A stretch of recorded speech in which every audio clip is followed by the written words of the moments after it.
gave me a couple of her clubs that she had cut down from one of the club pros, and I just gave it a whack, and she said it was pretty cool that I didn't fall down in my first hit, and I think that's why it kind of started from there. And I think a lot of people around me said, hey, you're really good, and when you're at that age and people tell you that you're good at something, you get super excited, and I think that's why I kind of continue playing it. And then when did you know you were good? When did you say, this is what I'm going to do? I think when I first got on the LPGA and, got to play with the girls out here, I was just super excited, and it had always been my dream to play on this tour. The more top tens I got, if I ended up winning, I think it gave me the confidence that this was a tour that I'd always wanted to play on, and this was a tour that I wanted to play on forever. I think it I love it here. The girls are great, and this is a lifetime opportunity that I will never regret. Now, you became the youngest player to reach the #1 spot in the LPGA at just 17. What was that moment like for you? It was a pretty cool moment. I ended up actually coming tied second in that event, and I was close to winning, but didn't have a very good finishing few holes and ended up not winning.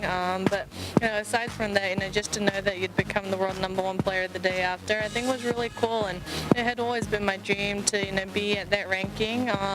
This is so much quicker than I would have ever imagined it to be, but it's been a really cool experience, just to be here and get the support when you're going to events and playing the National Open where you're playing in front of your home crowds as a #1 ranked player. You continue to break records. What's your driving force? What motivates you to continue playing at such a high level?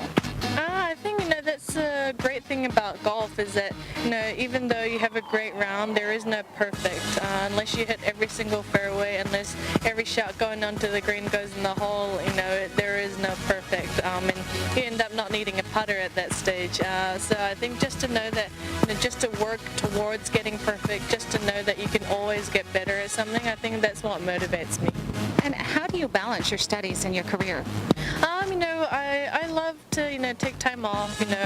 When I have a week off, maybe take the first 2 days to study, and then watch some TV, go shopping. I think it's always good to have that balance. And girls like Michelle or my coaches have told me the importance of balance. And golf is we're fortunate enough to play for a really long time. And I think as long as you're injury free, and you're happy with what you're doing, that's why it's important to have that balance. And finally, what advice can you give the youth looking up to you on how to be in your spot? I think just to enjoy it and always stay positive. It's never end until the very end. If you're always positive and if you always believe in yourself, then I believe that you can make your dreams come true.